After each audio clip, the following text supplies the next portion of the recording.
우리에게 주실 말씀 요한복음 3장 1절부터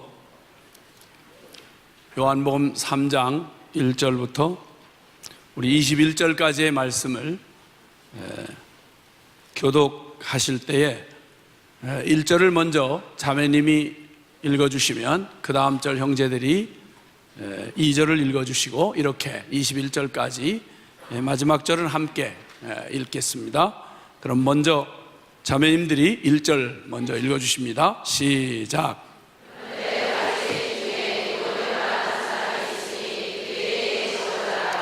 그가 밤에 예수께 와서 이르되 랍비여 우리가 당신은 하나님께로부터 오신 선생인 줄을 아나이다. 하나님이 함께 하시지 아니하시면 당신이 행하시는 이 표적을 아무도 할 수 없음이니이다.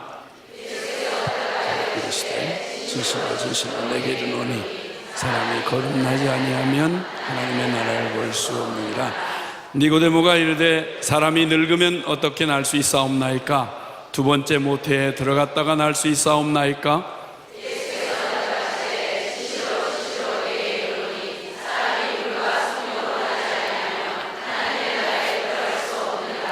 육으로 난 것은 육이요 영으로 난 것은 영이니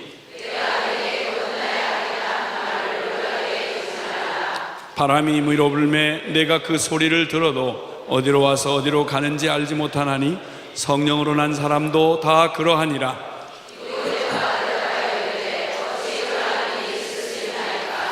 예수께서 그에게 대답하여 이르시되 너는 이스라엘의 선생으로서 이러한 것들을 알지 못하느냐?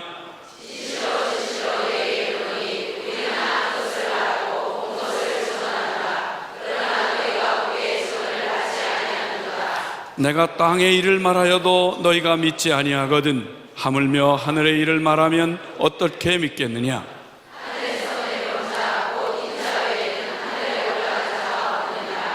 모세가 광야에서 뱀을 든 것 같이 인자도 들려야 하리니 하나님이 세상을 이처럼 사랑하사 독생자를 주셨으니 이는 그를 믿는 자마다 멸망치 않고 영생을 얻게 하려 하심이라.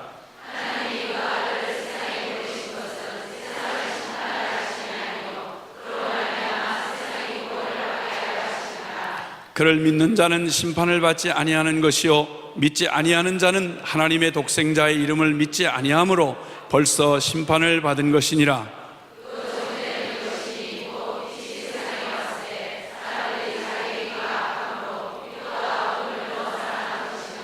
악을 행하는 자마다 빛을 미워하여 빛으로 오지 아니하나니 이는 그 행위가 드러날까 함이요 함께 진리를 따르는 자는 빛으로 오나니 이는 그 행위가 하나님 안에서 행한 것임을 나타내려 함이라 하시니라. 아멘.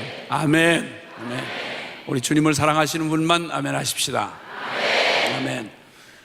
태어나 평생에 이런저런 인연으로 남달리 하나님이라고 하는 우리가 감당할 수 없는 천지를 창조하시고 온 우주 만물을 지금도 통치하고 섭리하시고 주관하신다는 이 영원하고 크신 하나님을 이 미물 같은 우리 인생으로 나 하나의 인생 문제도 해결 못한 내가 어떻게 하나님을 알 수 있겠다고 감히 어떻게 그런 말을 할 수 있겠습니까? 그런데 참 설명할 수 없는 은혜가 임해서 인생 살다가 만나는 기적 중에 최고의 기적은 이 살아계신 하나님을 만나는 사건이라 할 수 있겠습니다. 그 하나님을 믿고 그리고 이제 이런저런 경험과 체험 통해서 이전에는 내가 내 인생의 전부를 내가 계획하고 내가 짐을 지고 그리고 내가 또 힘겹게 감당해야 되는 인생인 줄 알았다가 나를 지으신 분이 계시고 내 인생을 책임져 주신다고 하시고 또 나를 사랑하시며 이끄시는 나의 주인 되시는 하나님이 계시다는 말씀을 이걸 하여튼 믿어져서 그 하나님을 나의 주님이라고 고백하면서 이렇게 살아가게 되는 것을 신앙생활한다 한다 이렇게 보통 표현을 합니다. 오늘 우리 모두 다 그런 의미에서 우리는 함께 한 배를 탄 한 운명을 같이 한 그런 사람들이라고 생각이 돼서 정말 반갑습니다. 네, 예수 믿으면 가족 안에서도 왕따를 당하고 또 말이 안 통하고 어려운데, 그래도 우리는 서로 이렇게 얘기를 하면 같이 말이 통하고, 제대로 믿고 안 믿고는 이제 조금 이따 따져볼 일인데, 일단 고백만큼은 같이 하니까 이것만 해도, 고백만 연습으로 해보라고 그래도 입을 틀어막고 말 안 하고 죽을 때 임종하는 사람한테도 예수님 영접한다고 한마디만 하면 천당 갈 수 있다는데도 그 말을 믿져야 본전인데 하면 될 텐데, 여러분 이게 그냥 얘기가 아니고요, 입이 안 떨어지는 거예요. 입이 안 떨어지고 결국 지옥 가더라고요. 그러니까 이게 그냥 연습으로라도 예수님을 나의 주님이라고 그러고, 그리고 또 하나님 살아계시다고 그러고, 그리고 거기다 또 행동 강령 이렇게 복음기도 동맹 선언 뭐 이런 걸 이렇게 우리의 신앙 고백을 이렇게 입에다가 담아낼 수만 있다고 해도, 이것만 해도 우리 입술부터 큰 하나님의 기적이 임한 겁니다. 그 다음에 이제 그 고백한 대로 이제 우리 심령을 하여튼 주님께서 우리의 입술의 고백을 받으시고 그렇게 변화시켜 갈 건 이제 주님의 일이시겠죠. 빨리 깨닫고 그 고백이 내게 되면 몸이 덜 고생을 하는데, 이렇게 그게 좀 더딘 분들은 좀 여러 가지 환난과 풍파를 겪으시고 뜨거운 맛을 본 다음에 천부의 의지 없어서 하고 이렇게 돌아오는 그런 경우를 이제 왕왕 보게 됐습니다. 어쨌든 그런 과정에 있든지 어떤지 간에 우리는 함께 그 고백을 같이, 적어도 그 하나님을 믿고 그 예수 그리스도를 나의 주님이라고 믿는 분들이니까 이런 만남이 참 쉽지 않고, 그 중에서도 예수 믿는다고 관심이 다 똑같은 게 아닙니다. 모두가 다 관심이 얼굴 다른 것만큼이나 예수님을 찾아 나오는 것도 이유가 다 다르더라고요. 어떤 사람은 빵 얻어 먹으려고 오고, 어떤 사람은 병 고치러 오고, 어떤 사람은 팔자 고치려고 하고, 어떤 사람은 결혼하려고 오고, 그도 저도 안 되는 사람은 자기 신랑 벼락을 맞도록 주문을 하러 오기를 하는 사람도 있고, 하여튼 별의별 사람들이 많습니다. 어쨌든 그러나 상관없습니다. 주님께서 어쨌든 우리의 입술의 고백을 하나님이 진리대로 그렇게 이끌어 가실 것을 믿고, 일단 우리 반가운 얼굴로 인사를 했으면 좋겠습니다. 정말 여기서 이 주제로 만나게 돼서 정말 반갑습니다. 이렇게, 네, 감사합니다. 정말 반갑습니다. 정말 반갑습니다. 네, 정말 반갑습니다. 예수 믿으면서 이거 만약 술집에서 만났더라면 어떡할 뻔했습니까? 이거 되먹지 않은 자리에서 서로 곤란하게 만나가 얼굴 마주치고, 아이고 그때 그 교회에서 만났었는데, 이렇게 되면 우리 성도 서로 황당하고 어려운 겁니다, 여러분. 그렇기 때문에 천만다행으로 우리가 이런 데서 이렇게 어디 내놔도 상관없고 막 TV에 나가도 상관없는, 이런 자리에 저분이 계셨어? 이렇게 할 수 있도록 이렇게 좋은 자리에서 밝은 정신으로 만나게 된 것, 참 하나님의 은혜 중에 은혜입니다. 할렐루야, 아멘. 시작 출발이 좋은 겁니다. 아까 우리 박 목사님 말씀해 주셨지만, 다시 복음 앞에는 주제 이거 이렇게 아야 주제를 다시 복음 앞에 이렇게 하는 거 참 쉽지 않습니다. 이래저래 우리의 그래도 관심을 끌을 수 있는 내용이어야 되는데, 다시 복음 앞에 그러면 이상하게도 복음이란 의미가 기쁜 소식이거든요. 근데 이상하게 우리는 복음 그러면 벌써 듣는 순간 마음에 묵직해지고 우울해지잖아요. 복음 참 좋은 거죠. 네. 그건 너무 좋은 거예요. 네. 이렇게 하고 마음이 무거워지면서 이상한 비장한 어떤 죽음의 그림자가 다가오고, 이상합니다. 이상하게 이 복음이란 기쁜 소식이거든요. 근데 이 기쁜 소식을 믿는 사람들의 표정이, 얼굴을 보면 이 사람이 말은 복음을 얘기하는데 표정을 보니까 혼돈이 되는 거죠. 그래서 오래된 교회 가보면, 역사적으로 오래된 교회를 제가 이렇게 저렇게 갈 기회가 있어서, 여러분은 그 교회에서 그냥 한 교회에서 그냥 거기서 자라나서 거기서 웬만하지 않고는 거기서 돌아가시잖아요.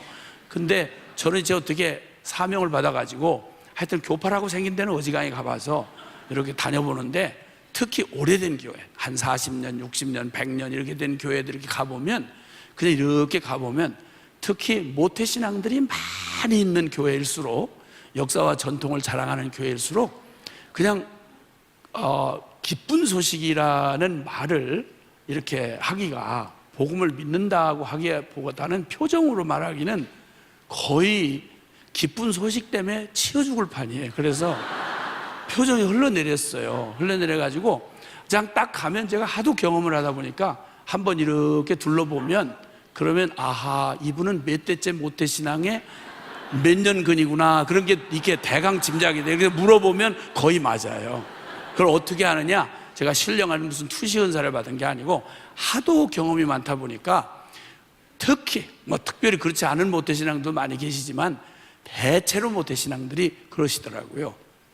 그래가지고 표정이 이렇게 흘러내린 지수를 보면 알아요. 이렇게 예수를 믿는 건 어려워요, 잘 믿는 건 진짜 어려워요, 이렇게 해서 이 표정이 흘러내린 지수를 보면 아하, 몇 대째 모태신앙에 지금 30년근이구나, 이런 걸 그냥 표정만 봐도 알 수가 있어요. 그래서 예수님이 사과를 해야 될 판이야. 난 네 얼굴 보니까 너 지금 4대째 장로 집안에 너 장로, 너 얼굴 보니까 내가 사과를 해야 되겠다. 너를 너무 못쓰게 내가 만들었구나. 아니, 네가 날 믿어준다고 그냥 거의 네가 거의 네 얼굴 보니까 정말 너무 미안하다. 어떻게 너 믿는 걸 취소를 하든지 이래야 되겠다. 이렇게 사과를 해야 할 만큼 그렇게 영 기쁨이 없이 그렇게 사시는 분들을 많이 보는 걸 저는 안 못하기 때문에 아주 정서적으로 굉장히 충격이 많습니다. 나는 모태신앙들을 굉장히 부러워했거든요. 일단은 찬송가에 안모태에게 걸릴 찬송이 많아요. 나의 사랑하는 책, 비록 헤어졌으나 어머니의 무릎 위에 앉아서 재미있게 듣던 말. 나는 어머니의 무릎 위에 앉았던 기억도 잘 안 나고 욕지거리만 계속 얻어먹었지 무릎 위에 앉아서 성경 말씀 들어본 기억이 안 나요. 이런 찬송가를 부를 때마다 정서적으로 괜히 서글퍼지고, 어떤 놈은 모태신앙으로 복이 그냥 넝쿨로 떨어져서 모태신앙으로 태어났는데 나 같은 건 어떻게 재수가 못해가지고 그냥 망한 술집 아들에서 매일 욕만 얻어먹고 자랐나, 이런 서글픈 생각이 슬쩍 들어갈 때가 있어요.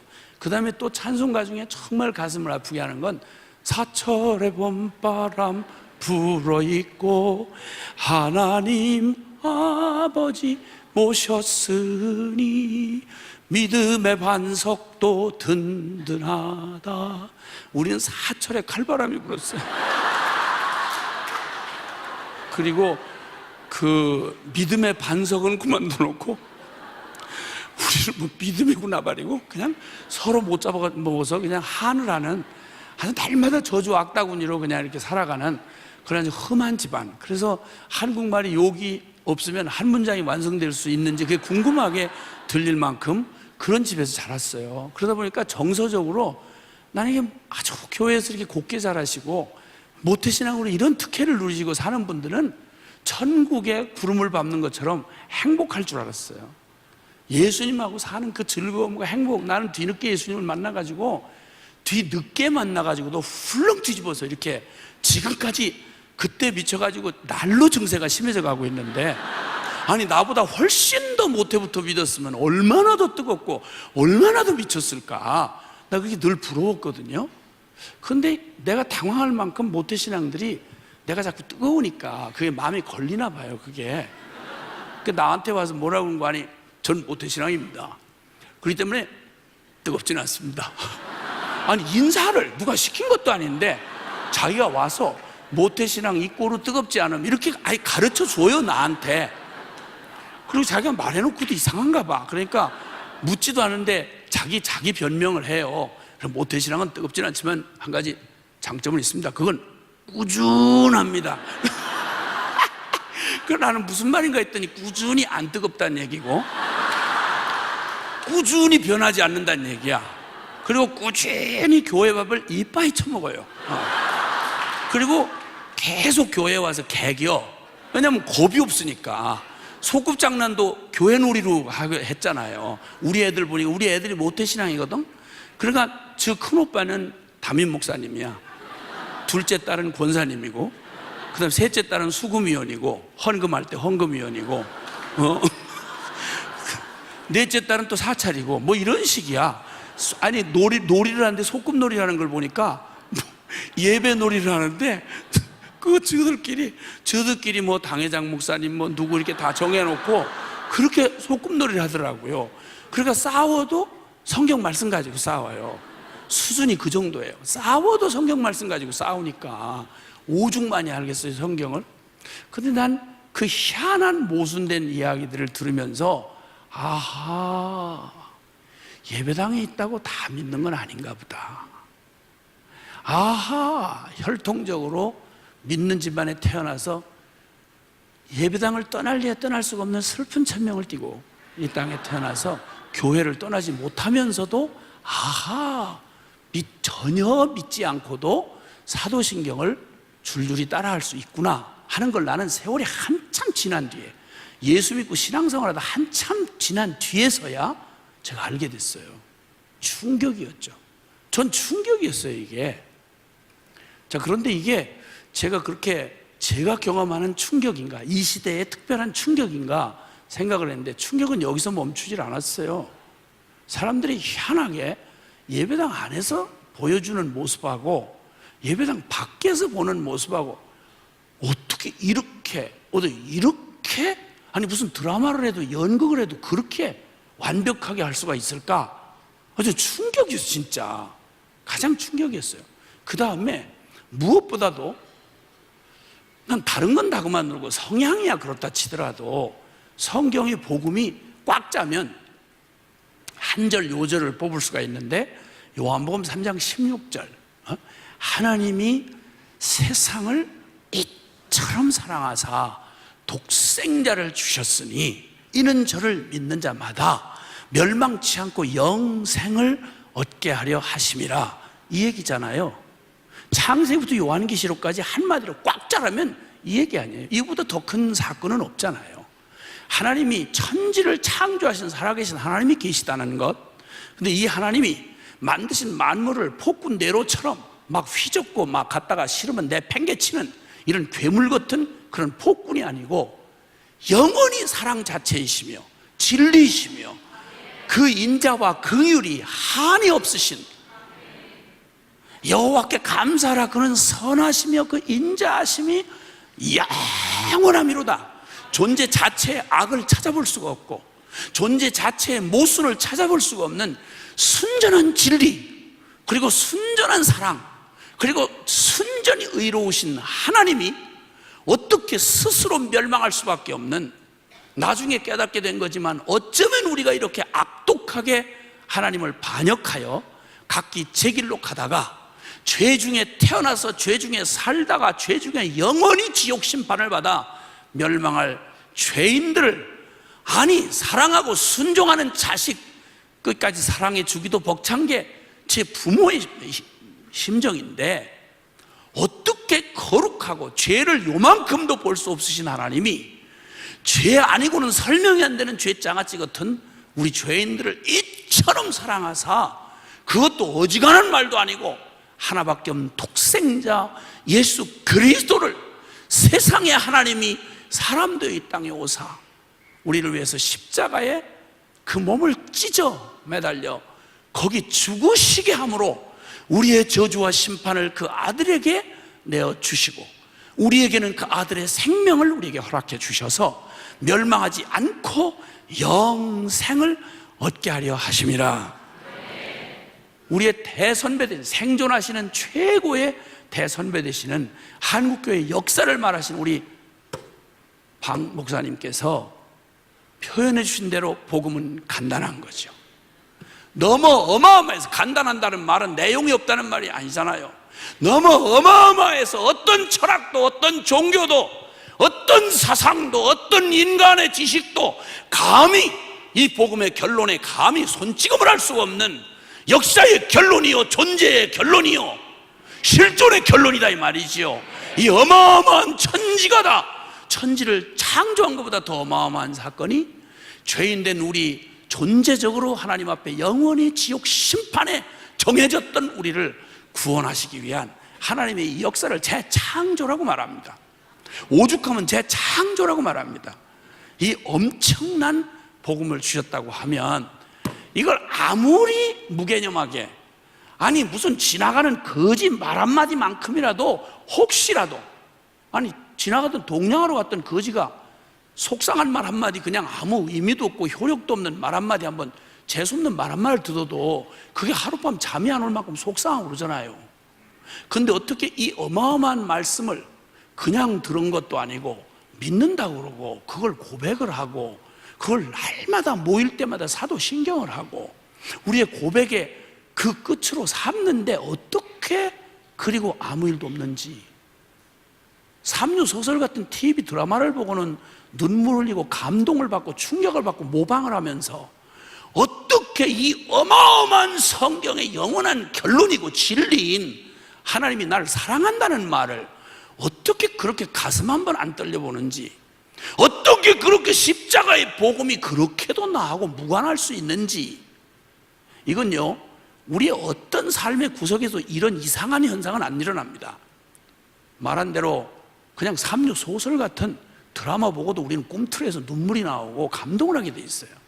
근데 어떻게 이 말을 아무리 무심하다 한들 어떻게 이걸 이렇게도 감동 없이 그리고 듣고 매일 고백하면서도 그리고 아무 일도 없는 그것과 아무런 연관을 짓지 않는 삶을 어떻게 편안하게 살 수 있는지, 하나님 살아있다는 말을 눈꼽만큼도 비중을 두지 아니하고 십자가의 그 어마어마한 사랑을 우리에게 하셨다는 말을 이걸 가슴으로 잠깐만 뭉클해도 이것만 해도요, 이보다 못한 어떤 감동적인 무슨 살찐 성인 얘기만 들어도 이건 제 얘기가 아니고 로마서 5장이 말해주는 말이에요.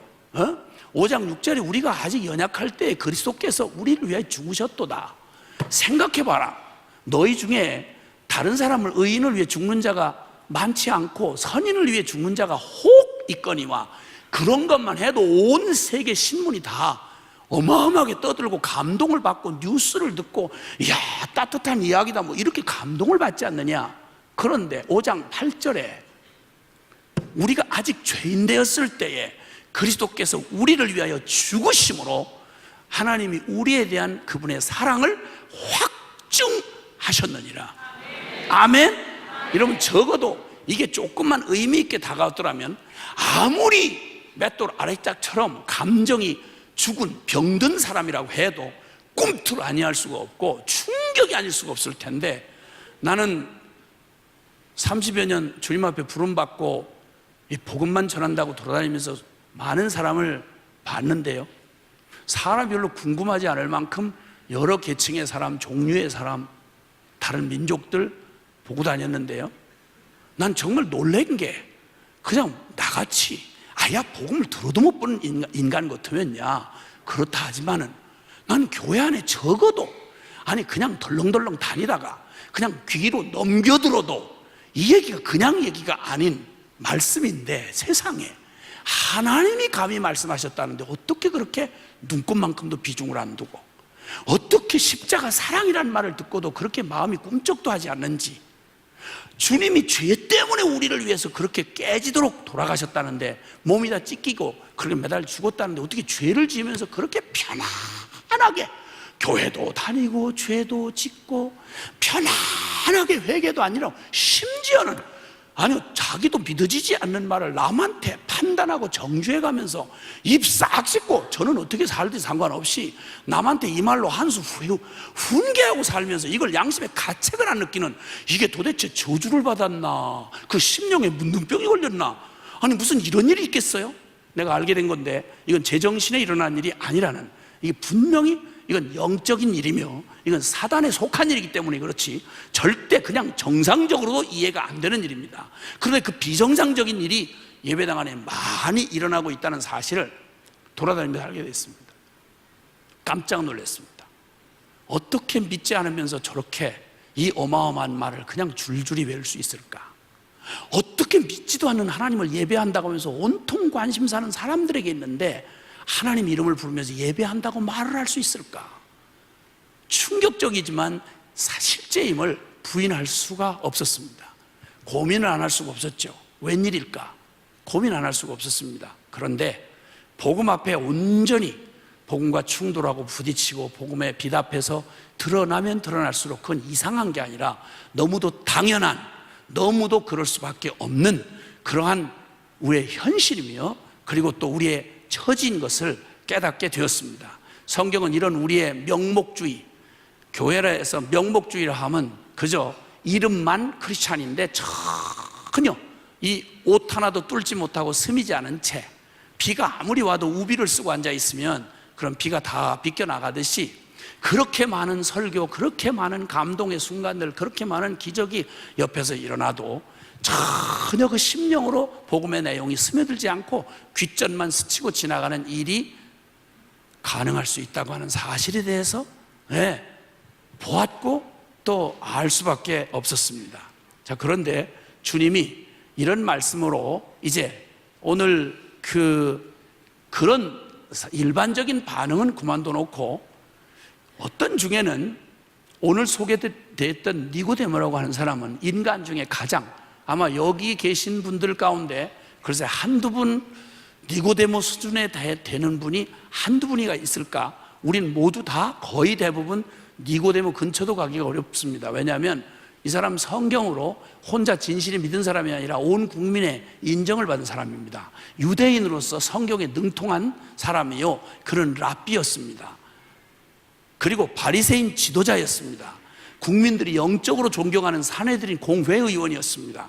종교적인 이런 성경적인 권위를 가지고 사람들을 재판할 수 있는 이런 권위까지 가진 최고의 존경받는, 그리고 흠이 없는, 율법으로 흠이 없는, 어렸을 때부터 사람들에게 인정을 받고 열정적으로 주님을 섬겼던 사람이고, 그 많은 그런 사람들 부류 중에서도 또 예수님을 찾아온 걸 보면 굉장히 진지한 영적인 관심을 가지고 있었던 것이 틀림없었습니다. 그런데 그냥 되는 대로, 앞서 말한 대로 전혀 복음을 건성으로 듣고 그냥 내가 관심이 팔려 있는 곳에는 그냥 아무 의미도 없지만 게임 하나 해도 미치려면 온 시간과 심각한 중독이 되고, 그 아무 의미 없는 술에도 내 인생을 탕진할 만큼 던지는 이런 일반적인 얘기 말고라도 지금 이 경우에는 사람 중에는 정말 모범적인 사람이라서 남이 모르는 하나님의 말씀을 알고 진지하게 이 말씀을 건성으로 듣지 아니하고 의미 없이 이렇게 지나치지 아니하고 그냥 명목상의 교인들과는 전혀 차원이 다른 또 한편의 다른 부류, 진지하기 짝이 없는 말씀에 목숨 걸고 순종하려는 정말 자기의 최선을 다했던 한 사람인데요, 이 사람에게 주님이 한 말씀이 충격적인 말씀 하나를 여러분에게 들려드리려고 하는 겁니다. 간단히 말하면 이런 사람한테 너 거듭나야 되리라. 거듭나야 되리라. 여러분, 이거 다시 태어나야 된다는 거예요. 그럼 지금 그가 눈물겹게 살아온 그의 최선, 그의 됨됨이, 그가 이루어온 지금 수십 년 평생을 자기가 늙었다고 말한 거 보니까 이 정도 지도적인 자리에 있으려면 꽤 나이를 먹은 사람입니다. 앞으로 살 날이 산 날보다 짧게 남은 사람인 게 틀림없습니다. 그런데 이분이 사람이 그러면 나같이 늙으면 어떻게 다시 태어날 수 있습니까? 라고 말할 수 있는, 이럴 정도로 그가 살아온 모든 평생에 그 시대 사람들이 다 따라오기 어려울 만큼 진지했습니다. 양심에 바르게 살려고 애썼습니다. 그냥 일반적인 이런 정도가 아니라 그는 하나님의 말씀 앞에서 몸부림했습니다. 그 말씀을 지키려고 했습니다. 그리고 하나님 앞에 간절히 은혜를 구하면서 몸부림치며 살아왔습니다. 그런데 말입니다, 우리가 만약 한 10점 이하의 인생이라고 그러면 그냥 최선으로 볼 때 이 사람은 98점 이상입니다. 그런데 주님께서 그 사람한테 뭐라고 말씀하니까 너 거듭나야 하리라, 너 다시 태어나야 하리라. 어마어마한 얘기였습니다. 엄청난 충격이었습니다. 그러니까 성경으로 아이야 평생을 살아온 이 사람이 충격을 받고, 아니 어떻게 그런 일이 있을 수 있습니까? 라고 물었습니다. 사람이 나같이 늙으면 어떻게 다시 태어날 수 있습니까? 내가 부족하다는 거, 하나님의 기준에 못 미친다는 건 인정하겠지만, 아니 그렇다고 무슨 말을, 지금까지 그렇게 살아온 나의 최선조차도 아무 쓸모없이 내가 어떻게 교회를 섬겼고 어떻게 성경을 알며 어떻게 진지하게 살았고 어떻게 말씀을 순종하려고 했는지를 아시면서 그런데 날 보고 다시 태어나라면 너무 어처구니없는 말씀 아닙니까? 라고 그가 물으니 주님이 말씀합니다. 육으로 난 것은 육이요 영으로 난 것이라야 영이니 내가 네게 거듭나야 하겠다는 말을 기이 여기지 말아라. 아멘. 이건 내가 육신의 차원이 아니고 이건 전혀 다른 영적 차원의 일이다. 하나님께 도달하는 일은 육으로 도달할 수 있는 데가 아니고 큰 영으로 도달할 수 있는 곳이다 라고 말씀을 하시는 이런 충격적인 말씀을 이 니고데모가 들은 말씀입니다. 오늘 이 말씀을 저와 여러분이 한번 받으면 소감이 어떨는지 모르겠습니다. 예수님께서 너 거듭나야 하리라 이렇게 말씀한다면 여러분 소감이 어떠시겠습니까? 아니 내가 누군데, 내가 지금 어떻게 살아왔는데, 내가 지금 직분이 뭔데, 큰 충격과 반응이 있지 않겠습니까? 나 성령 체험했는데, 나 영접기도 했는데, 이렇게 이 속에서 반문이 일어나지 않습니까? 자, 그런데 말입니다. 이제 주님이 그 아모스 5장 19절에 보면 이런 말씀을 하셨어요. 사람이 사자를 피하다가 곰을 만나거나 혹은 자기 집에 들어가서 뱀에게 물려 죽은 사람과 같다, 이런 좀 이상한 말씀 하셨어요. 그 말은 아주 쉽게 이해할 수 있는 말인데요, 사자를 피한다고 갑자기 새벽에 일찍 나갔다가 아직 퇴근을 안 한 사자가 어슬렁거리다가 나를 보고 침을 꿀꺽 삼키면서 다가온단 말입니다. 얼마나 놀라겠어요. 그래가지고 걸음아 날 살려라 도망을 가가지고 사자의 눈길을 막 따돌릴 만큼 그렇게 빠른 걸음으로 도망갔으니까 생존 본능이 뛰어난 사람 아닙니까? 그죠? 사자가 못 따라올 정도니까 저 이상한 짐승이다 이렇게 하고 사자가 그냥 포기를 했단 말입니다. 그리고는 얼른 몸을 갖다가 사자가 못 보도록 그냥 한 나무 뒤로 휙 하고 던졌는데 아마 너무 긴장된 나머지 숨을 죽이고 사자가 이제 안 쫓아오기를 기다리고 있는데 이제 더 이상은 안 쫓아올 것 같다는 생각에 안도의 숨을 내쉬면서 가만히 있어라, 내가 이렇게 몸을 던졌으면 부서졌어야 되는데 어디가 깨져야 되는데 왜 이렇게 폭신하지? 그제 그 생각이 든 거죠. 그래서 뒤로 이렇게 손을 뒤로 해서 이렇게 만져보니 뭐가 보들보들한 털이 느껴져. 그러더니 그제서 요 위에 따뜻한 스팀이 느껴진단 말입니다. 이렇게 쳐다보는 순간 이 곰이 감정 처리가 빨리 안 되는 짐승으로 알려져 있잖아요. 예. 그러니까 품속에 이렇게 이쁘게 뛰어들어오는데 화를 낼 수가 없잖아요. 웃는 얼굴에 침을 못 뱉는다고. 그러니까 그래 뭐야 이러고 있는데 뒤늦게 이놈이 이쁜 얼굴 이렇게 드니까 이러는 바람에 토낀 거지. 자, 그러니까 한 상황을 피했는데 더 끔찍한 상황으로 뛰어든 이런 상황을 얘기하는 거 아니겠어요? 그럼 이도 피하고 저도 피했는데 자기 집으로 들어왔어. 야, 천신만고 끝에 사자도 곰도 피한 사람이 얼마나 대단한 사람입니까? 이 사람은 어디 가서 이 불사조 같은 사람 아니겠어요? 그래가지고 이제는 드디어 내가 사자도 곰도 피했다. 그리고 집안에 들어와서 자기 집안 문을 탁탁 걸어 잠그고 죽을 뻔했네. 그리고 자기 스스로 난 진짜 대단한 놈이다.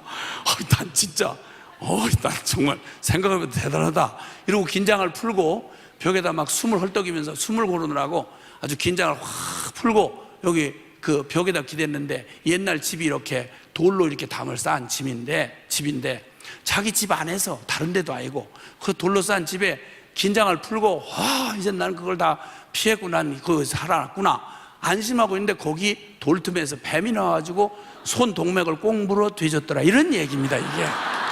이게 아모스 5장 19절의 말씀이에요. 여러분 혹시 이거 참 기가 막힐 일이죠. 이런 불행이 어디 있겠어요. 사자도 피하고 곰도 피했는데 제 집 다른 데도 아니고 제 집에 들어와서 다른 사나운 표범한테 물려준 것도 아니고 뱀한테 손목을 물려주었다. 이 얼마나 가슴을 치고 복통할 일입니까? 근데 혹시 이런 얘기 들어보셨나요? 그 사람 참 사업에는 성공했는데 인생에는 실패했다.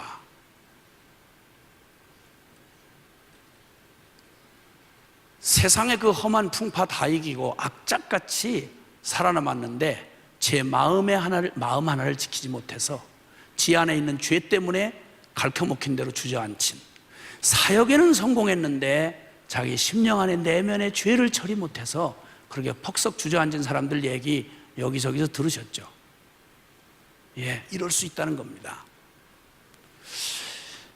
주님께서 역사상 가장 엄청난 구원 사건을 예로 들을 때는 구약 성경에 출애굽 사건을 듭니다.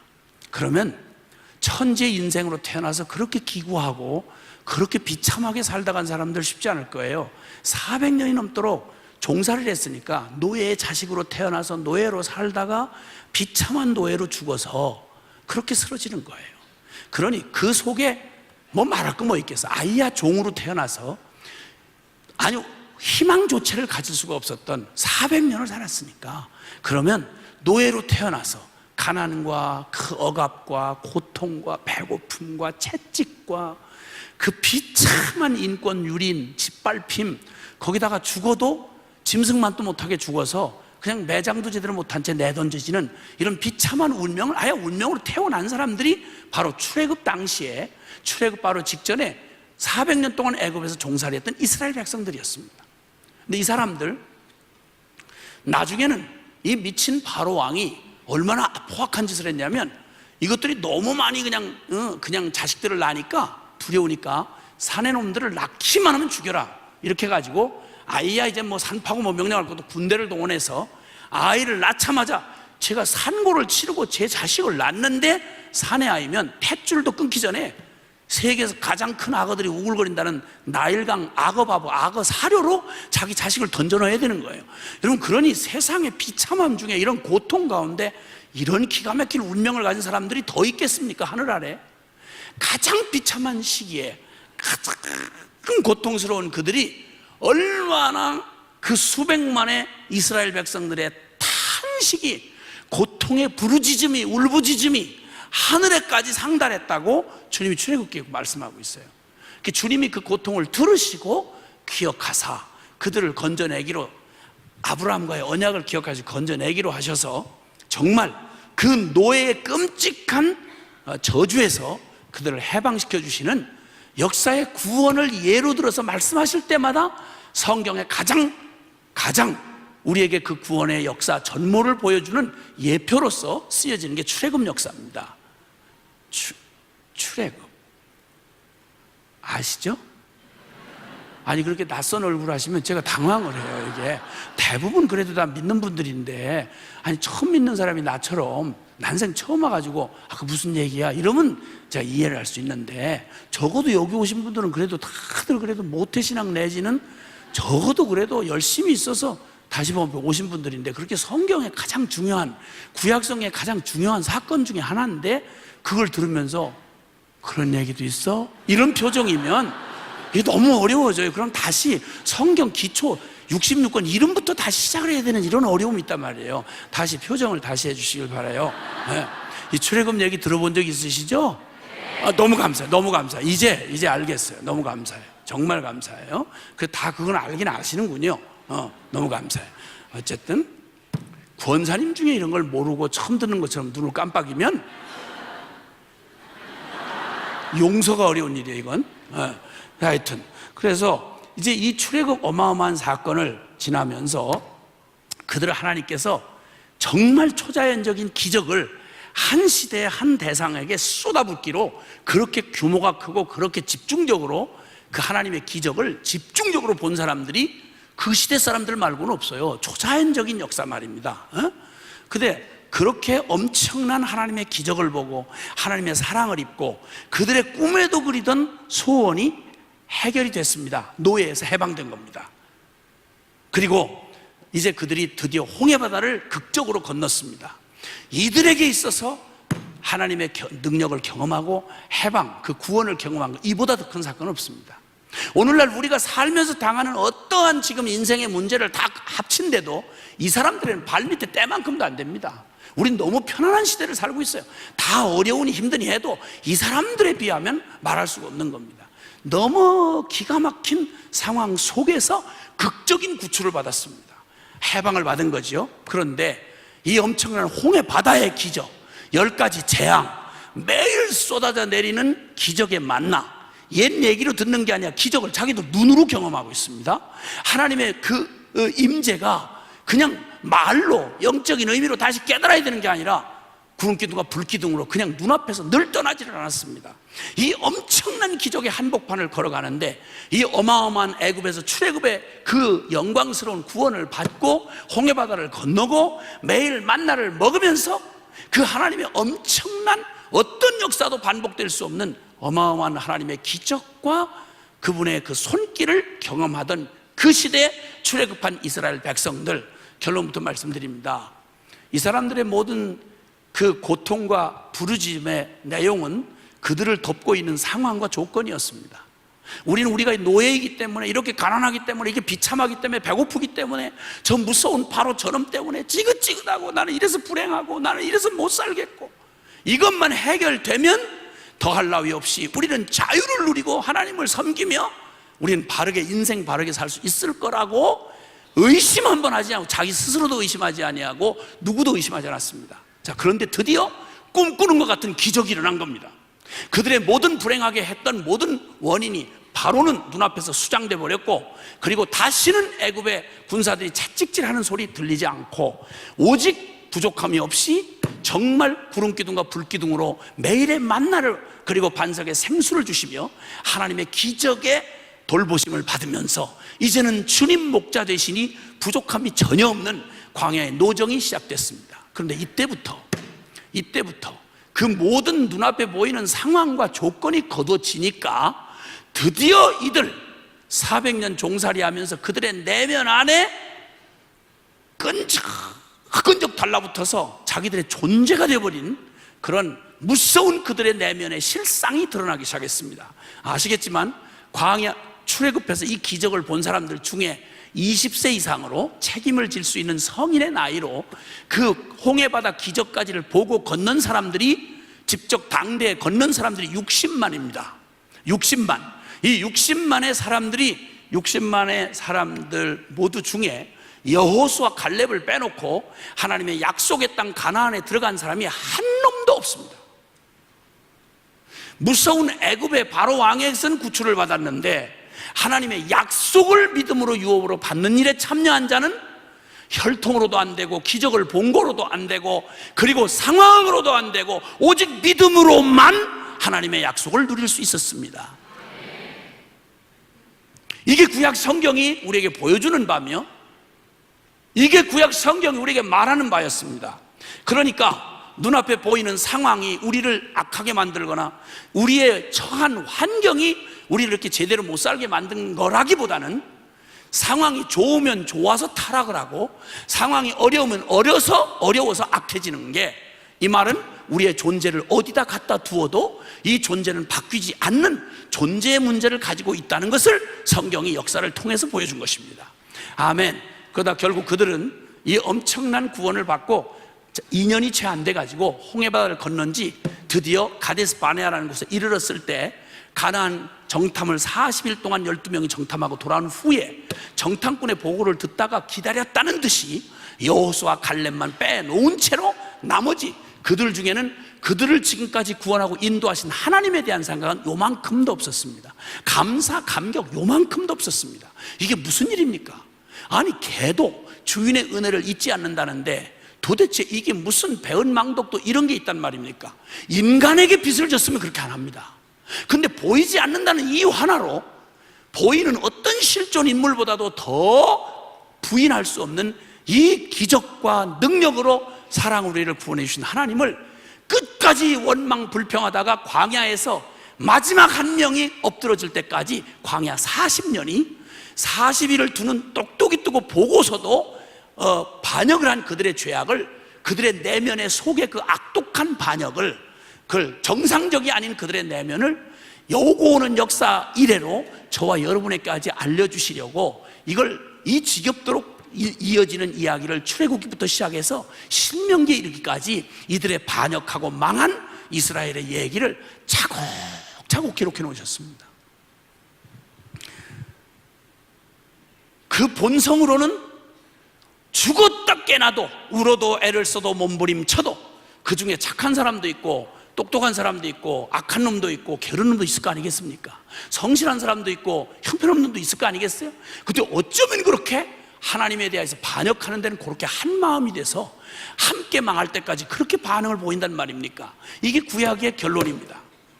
그러니까 율법을 주신 하나님이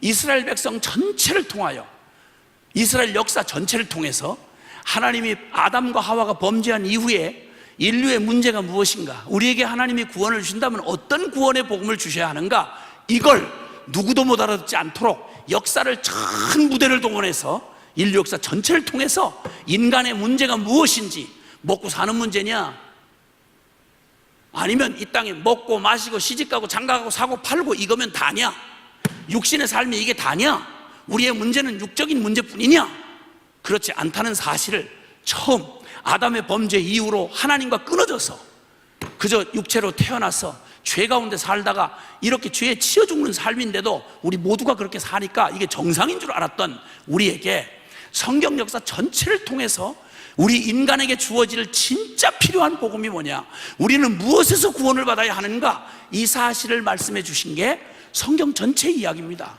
그래서 하나님이 세상을 스스로는 돌이킬 수 없고 스스로는 구원받을 수 없는, 많이 주어도 썩 타락해서 썩고 없으면 없어서 악해지는 이런 본질상 진노의 자식이었던 우리 인류를 구원하기 위하여 하나님이 우리에게 주셔야 됐던 복음이 십자가 복음밖에는 없다는 사실을 역사의 천하에 외치시기 위해서 이 기나긴 66권의 성경 역사를 기록해 주셨단 말입니다.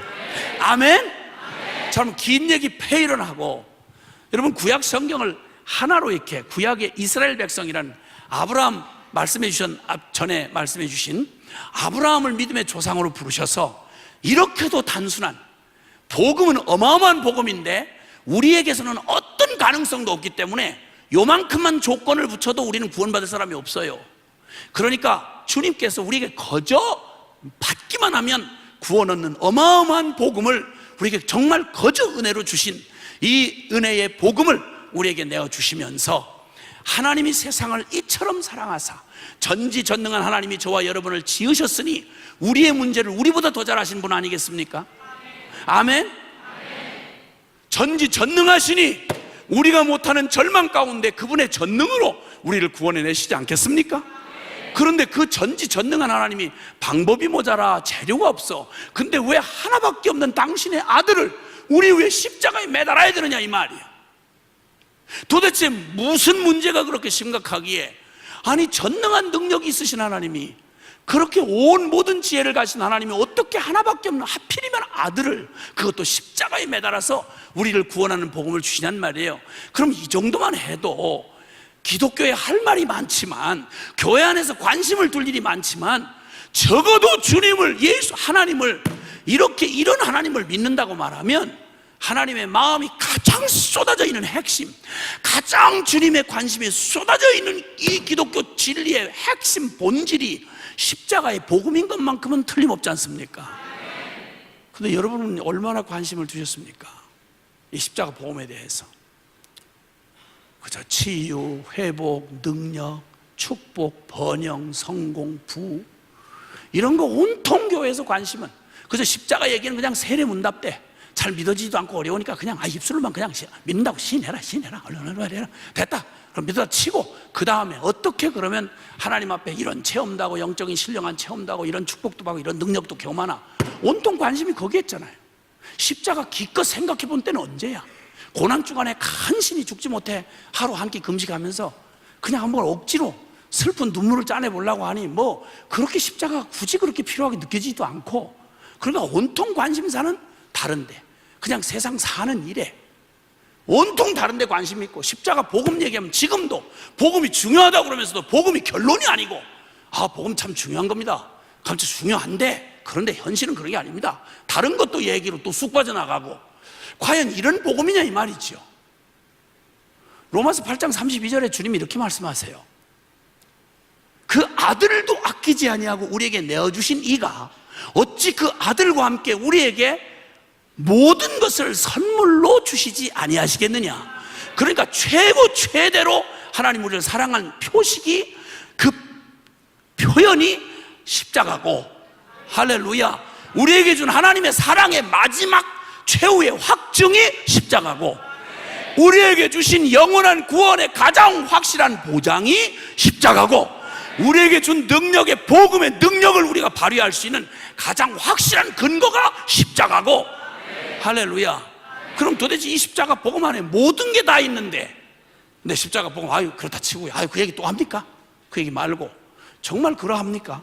정말 그러합니까? 그렇다면 니고데모 그냥 멀쩡히 산 사람이 아닌데, 대강대강 산 사람 아니고, 이 사람은 온통 성경에 매달린 사람입니다. 온통 성경에 그것 가지고 지금 밥 얻어먹고 사는 사람입니다. 바리새인이고 사내들인 공회의원이고, 랍비 중에 최고 랍비고, 율법을 평생 실험하며 지킨 사람입니다. 그런데 주님이 너 거듭나야 하리라고 하시는 거예요. 자, 그러면 오늘 주님께서 오늘 니고데모가 하신 이 말씀 가운데 간략하게 말한다고 그러면, 한마디, 니고데모 같은 사람에게 너 거듭나야 된다고 말했으면, 니고데모 이하 모든 인간에게 주님이 한 가지 선언을 하는 게 있습니다. 복음 앞에. 그것은 인간 스스로는 결단코 구원의 소망이 없다라고 하는 사실입니다. 아멘. 로마서 3장 9절에 우리가 이미 말하였거니와 유대인이나 헬라인이나 우리가 모두가 다 죄 아래 있다고 이미 선언하였느니라. 10절에 기록된 바 오직 의인은 없나니 하나도 없고, 유대인이나 이방이나 지금 다 말한 모태신앙이나 안 모태나 한 가지로 신앙의 모습을 입었든지 아니면 그냥 내놓고 바깥에 산 사람이든 똑같이 모두가 다 의인은 없는데 하나도 없다?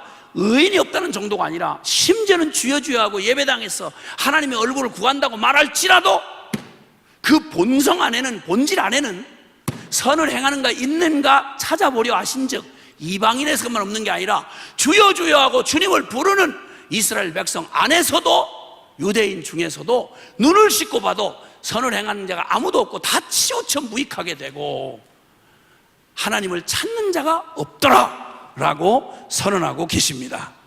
자, 인간 스스로는 결코 구원의 소망이 없다. 그냥 되는 대로 막 산 죄인이야 이제 설명할 필요 없죠. 저는 그런 죄 가운데 태어난 안모태 신앙의 집안에 태어나서, 저희 아버지가 망한 술집 주인이었습니다. 아니, 처음부터 망했다는 게 아니고 잘 나가다가 망했다 이 말입니다.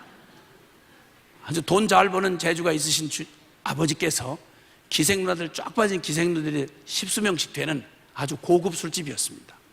거기서 돈 잘 버시고 먹고 사는 데 부족함이 없으시니까 여자의 술에 노름에 그냥 쾌락에 아주 있는 대로 하여튼 그냥 마음껏 즐기시다가 그렇게 하고 비참하게 생애를 마치신 분이십니다. 아버지 밑에서 자라는 동안 아버지 주변이 모두 다 그런 사람들이니까 제게는 인생의 진지한 말 한마디, 하나님에 관한 하자도 들어볼 기회가 없었습니다. 저같이 이렇게 불행한 이방인 같은 경우 지금 굉장히 많습니다. 복음을 들을 수 없는 지역에 사는 선교지 사람들이 지금 수십억 명입니다. 복음을 들어도 못 보고 죽습니다. 이런 것처럼 지금도 저 같은 이방인이 어마어마하게 많고, 지금 특히나 우리 교회가 복음의 능력을 잃어버린 뒤로는 이젠 복음을 들을 기회가 점점 어려워져서 한국 땅에 살면서도 부정적인 교회 욕하는 데 써먹는 용어 몇 마디는 배워도 기독교가 뭘 말하는지를, 크리스마스가 무슨 날인지를 아는 사람 그렇게 많지 않습니다. 술 먹고 노는 날인 줄 알지. 그런데 이렇게 모태신앙이든 안 모태신앙이든 인간 존재 스스로는 정말 소망 없는, 그래서 율법을 모르면 몰라서 망하고 율법을 알고도 지킬 수가 없어서 율법을 알면 알고도 지킬 수가 없는 이런 비극적인 우리의 상태를 주님이 말씀하시는 말이 너 거듭나야 하리라. 이 말을 이방인에게 하지 아니하시고 니고데모에게 하셨던 말이 충격입니다. 이건 충격입니다. 왜냐하면 지금까지 유대인들은 자신들이 아브라함의 언약의 혈통이라는 이 믿음이 있었고요, 그 다음에 그들은 지금까지 자신들이 인생의 완전한 가이드, 하나님이 주신 율법을, 공의의 율법을 지키고 있다고, 그래도 최선을 다해서 지키고 있다고 생각을 했고요, 그리고 자신들이 어쨌든 그냥 법 없이 막 사는 사람들보다는 자신들이 나름대로 그래도 의롭게 살아보려고 사는, 아야 이방인하고는 차원이 다른 삶을 산다고 하는 그런 자긍심과 나름대로의, 그냥 겉으로 보기에는 훨씬 그래도 반듯하고 이렇게 산 그들의 혈통, 육정, 사람의 의지, 뜻, 이것으로 도저히 하나님의 의에는 이를 수 없다고 선언하시는 게 성경의 선언입니다. 그래서 요한복음 1장 13절에 보면요, 이는 혈통이나 육정이나 사람의 뜻으로 나지 아니하고 오직 하나님께로서 난 자만이 구원을 얻는다 라고 말씀하십니다. 자, 그러니까 얼마나 내가 소망 없는 이 얘기를 우리는 참 성경에, 아니 인류 역사 가운데도 그만한 사람 찾기가 쉽지 않은 바울이라고 하는 사람, 사울이었을 적 그가 기독교에 대해서 반대하고 지독한 유대주의자로 율법에 정통한 사람이요, 열심히 있어가지고 스데반을 돌로 때려 죽이는데 제일 주모했던 사람입니다. 교회를 핍박하고 그냥 하여튼 교회를 아주 말살을 시키려고 펄펄 뛰던 사람입니다. 근데 그가 나중에 자기 의에 충만해서 자기는 율법에는 흠이 없는 사람이요, 가말리엘 문화생이요, 베냐민 지파요, 이스라엘 중에 이스라엘이라고 하는 혈통, 육정, 사람의 뜻, 이것에 관한 한 인간 최선으로 말할 때 가장 하나님 앞에 완벽하다고 생각한 사람이었는데, 여러분 아시다시피 로마서 7장에 가보면 바울이 복음의 빛 앞에 부딪혀지고 나서 그가 자기의 드러난 복음의 빛 앞에 드러난 자신의 실존의 모습을 보고 기가 막힌 탄식을 합니다. 내 안에 두 가지 법이 있다. 내 속사람으로는 하나님의 법을 지키고 싶어하고 즐거워하는데 내가 원하지 않은 내 육체의 다른 마음이 법이 내 안에서 일어나서 이 더러운 놈의 육체의 소욕이 일어나가지고 거룩한 모태신앙에 남을 판단하고 정죄하고 가르치는 율법을 가장 잘한다고 하는 내 속에도 막 무슨 울타리 하나 없이 마음대로 드나들면서 내 안에서 계속 정욕이 일어나고 음란, 부정, 사욕, 악한 정욕, 탐심, 이게 도대체 안 믿는 사람하고 다를 바가 없다. 단지 차이가 있다면 사람의 눈이 무서워서 내 안에 지긋지긋한 싸움, 내적인 싸움을 하면서 피 터지게 싸움을 하면서 열매까지, 죄까지 짓진 않는다. 그러니까 그 내 안에 내적인 갈등을 가지고 내 속에 일어나는 음란, 이게 일어나면 7계명을 기억하면서 이놈의 걸 싸우더라고 막 애를 쓰는데, 그걸 남이 보면 아이고 저렇게 신령한 사람, 저렇게 진실한 사람, 아우 저렇게 거룩한 사람, 이렇게 사람들이 나를 칭찬했다. 나는 복음을 모를 때는 그게 진짜 나인 양, 나도 착각하고 자기 의에 충만했다. 근데 내가 하나님 앞에서 보니까, 사랑하는 여러분, 주님께서 이렇게 말씀한 일 있죠? 예수님이 말하는 걸 잘 못 알아들은 바리새인, 서기관, 장로들, 이때 영적 지도자들이 예수님 보고 저거 율법을 폐하려 왔구나 이렇게 시비를 걸었잖아요. 주님이 말씀합니다. 나는 율법을 폐하려 온 자가 아니요, 나는 율법을 완성시키러 왔다. 아멘. 그러면서 내가 너에게 말하노니 여자를 보고 음욕을 품는 자마다 이미 간음하였느니라. 우리는 나무로 말하면 열매를 죄로 생각해서 속에서 무슨 짓이 일어났더니 상관없이 남이 못 보니까 열매만 안 일어나 간음까지는 안 갔다. 간음 비슷하게 냈지만 간음까지는 안 갔다. 이러면 간음한 사람들을 막 판단하고 정죄하고 어우 더러운 사람들 이러면서 저는 제 안에 일어난 건 전혀 죄라고 의식도 하지 않는 이 이상한 의에 사로잡혀 있단 말입니다. 근데 하나님은 그렇게 어리석으신 하나님이 아닙니다. 하나님은 열매를 시비 걸지 않으십니다. 열매보다 더 중요한 건 열매를 맺게 하는 나무의 생명입니다. 그러면 간음과 음욕이라는 차이는, 누구도 지금 음욕 때문에 자신을 자책하고 그걸로 형벌을 받는 사람은 없습니다. 그렇죠? 왜냐하면 판단하는 분들도 자기도 음욕에 날마다 내주고 사는 사람들일 테니까. 기분 나쁘세요? 아니 재판하시는 분도 그런 분들 아니에요. 솔직한 말로 다 깨놓고. 아니 검사, 판사, 그분들은 그런 거 아닐까요? 왜? 그러니까 둘로 나누고 볼 때는 우리는 그저 열매까지 안 맺으면 나는 깨끗한 사람이야. No. 주님은 그렇게 말씀 안 했어요. 음욕을 품으면 이미 앞으로 간음할지 모른다 이 말이 아니고 이미 간음하였느니라. 그러니까 주님은 죄의 원인과 결과를 동일하게 보신단 말입니다. 물론 결과까지 맺는 과정을 더한 놈은 거기다 더 계산하면 조금 더 얹혀서 계산하면 되겠죠. 근데 묻는다면 여러분, 음욕이 더 중요합니까? 간음의 결과가 더 중요합니까? 말할 때 여러분, 음욕이 없이 간음을 지을 수 있는 사람이 있을까요? 없을까요? 없어요. 우리가 죄를 지었기 때문에 죄인이 되는 게 아니라 죄인이기 때문에 죄를 지을 수밖에 없다 이 말입니다. 이게 성경의 진리입니다. 태어나면서부터 죄 가운데 태어나서 존재적으로 죄 장아찌가 된 우리는, 그러면 죄 장아찌가 된 우리는, 장아찌란 말을 젊은 분들 잘 모르시는 것 같아요. 장아찌 아세요? 장아찌는 물을 장에다가 이렇게 묻어 놓으면 그 무의 장맛이 막 들어가가지고 이놈에게 무맛인지 장맛인지 알 수가 없게 되는 거예요. 이걸 아무리 짧게 잘라서 빨아도 짠맛이 안 지워지는 걸 장아찌라 그래요. 그러니까 다시 말하면 장곤무, 무곧장, 그 말이지. 예. 근데 어떤 그 3대째 목사 집안에 태어난 목사님이 복음 앞에 이렇게 서시다가 본인은 여기 죄인은 다 같이 죄인인 걸 인정 안 할 수가 없는데 막 장아찌라고 죄 장아찌라고 모두 우리는 다 죄 장아찌라고 막 이랬더니 이걸 못 견뎌 하시는 거예요.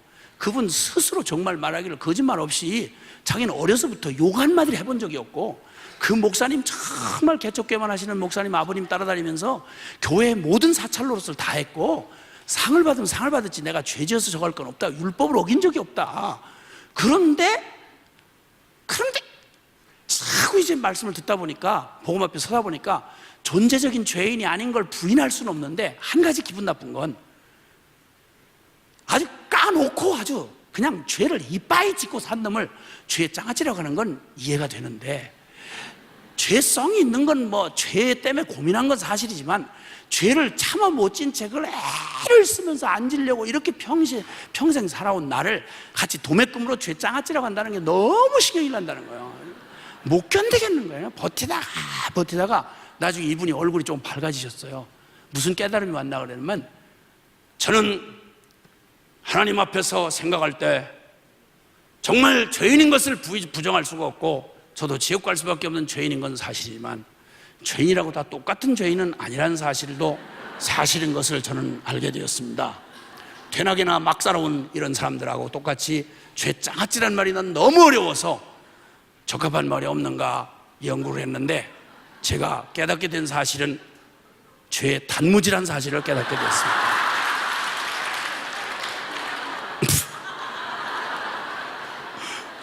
똑같이 장아찌인데 장장아찌는 아주 시커머리하고 그냥 보기가 색깔 이상한데 그 단무지는 노리꼬리하고 좀 겉보기에 좀 괜찮다 이거지.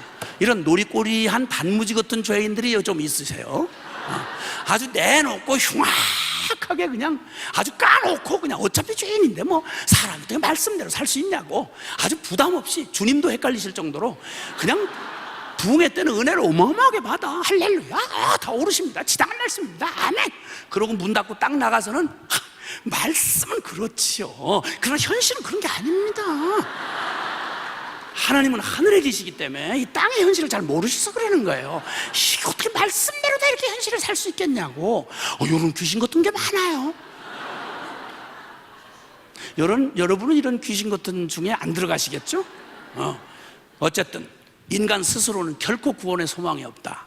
시퍼런 청년의 양심을 가지고 살고 싶었던 시인 윤동주는 그의 서시에서 내가 하늘을 우러러 한 점 부끄러 먹기를 잎새에는 바람 소리에도 나는 괴로워해야만 했다. 사람으로 태어난 게 부끄럽고 이렇게 살 수는 없는 게 왜 영혼을 말하나? 이렇게 살 수는 없는 게 왜 신을 생각하나? 왜 이렇게 살 수도 없는 게 양심을 이렇게 작동을 하나? 괴로운 거죠. 그냥 잎새에 떨리는 바람소리 하나 스치는 바람소리도 막 괴로운 거예요. 이게 인간의 실존이에요. 그렇게 어마어마한 구원을, 출애굽의 영광을, 그 능력을, 그리고 그 실제를 경험하고도 지금 하늘에서 내리는 하늘의 신령한 만나를 먹으면서도, 씹어 먹으면서도, 반석의 생수를 마시면서도 자기들 스스로도 어쩔 수 없이 이 속에서 어쩌면 그런 반역, 어쩌면 그런 악독함, 어쩌면 그 더러운 구정물이 끊임없이 나오냐 말이에요. 광야에서 엎드러져 죽을 때까지 여호수아 갈렙을 빼놓은 나머지가 다 엎드러져 죽을 때까지 아무리 몸부림을 해도 그들의 존재를 어떻게 할 수가 없어요. 울고 불고 갈고 닦아도 안 되더라 이 말입니다.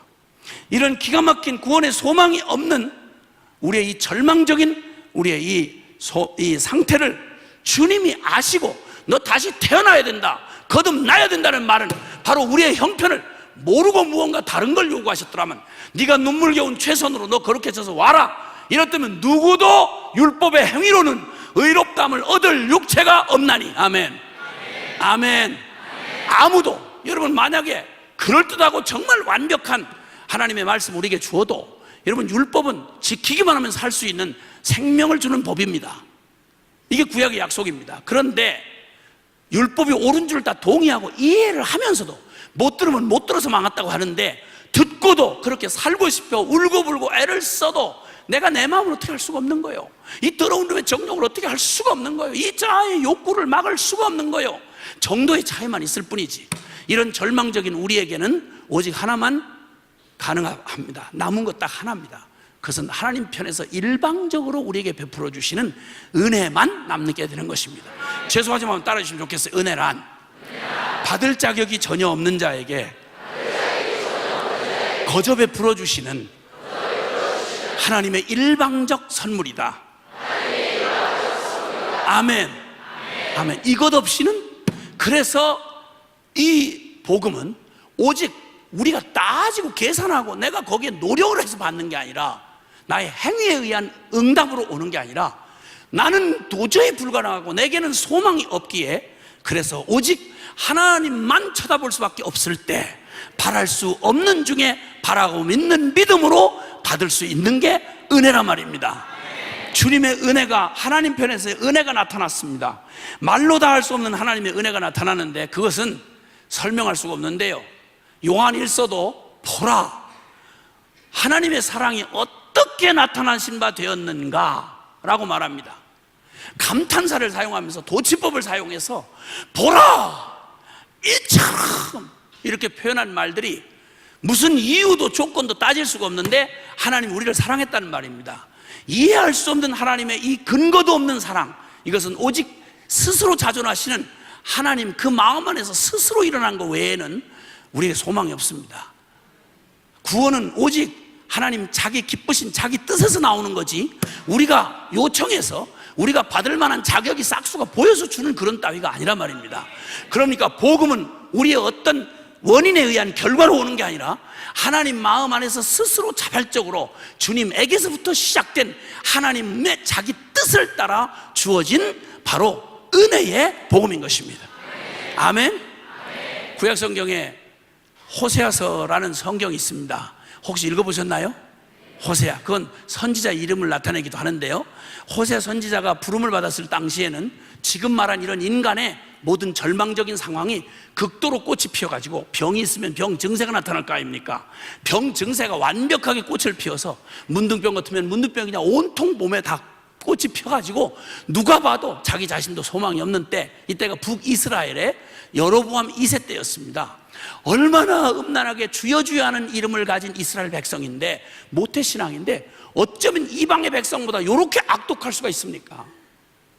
아니, 하나님도 모르고 소망도 없는 사람이 그렇다면 이해가 되지만 어떻게 이럴 수가 있냐 말입니다. 그런데 그때 하나님을 알고 하나님의 이름을 부르고 흉내도 내면서도 얼마나 타락을 했는지, 음란하기가 짝이 없고 이방 백성보다 더 음란하고, 그들이 하나님 앞에 영적 간음을 하는데도 주여 주여 하면서도 한편에서는 또 한편에서 우상을 갖다 세워놓고 어디든 갖다 만들어 놓고 우상을 섬기는데, 우상 숫자가 동네 이름 숫자보다 더 많았습니다. 이게 주여 주여 하는 그 땅 백성들의 상황이었습니다. 이렇게 되면 불을 밟고야 어찌 발이 되지 않겠어요? 심판을 자초하는 이들의 운명이 하나님의 거룩한 공의의 심판을 받게 딱 정해져 있을 그때에 주님이 이들을 포기할 수 없는 하나님의 사랑, 성경이 우리에게 복음을 가능케 하는 한 가지가 있다면 딱 하나는 하나님 아버지의 마음입니다. 그분이 우리를 포기하지 않는 사랑 때문에 이게 가능한 것입니다.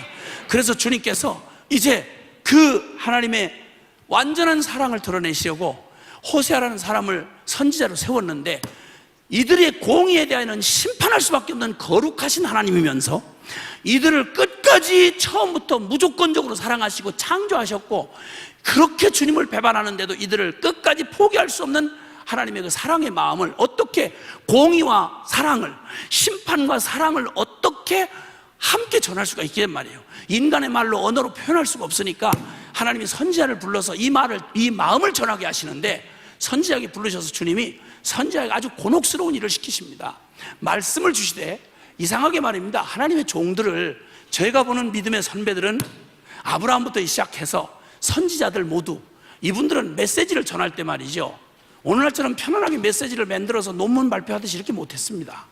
왜냐하면 메시지를 전한다는 말은 어떤 사실만을 전하는 게 아니고 하나님의 마음을 전해야 되기 때문에, 그러니까 인격체를 사용해서 이 어설픈 주의 종을 세우시고 그 종을 통해서 주님이 말만 사실만 전하는 게 아니고 하나님 아버지의 마음을 전해야 되니까 하나님 아버지의 마음이 절절히 그 설교자에게 메신저에게 전하게 하기 위해서 하나님의 종들을 특별히 다루십니다. 아시는 대로 여러분 대부분 성경에 우리가 알려진 선지자들 제명해 죽은 사람 거의 없습니다. 메시지 전하려면 그 메시지 필요 때문에 자기 아내가 죽어요. 메시지 필요 때문에 자기 자식이 죽어요.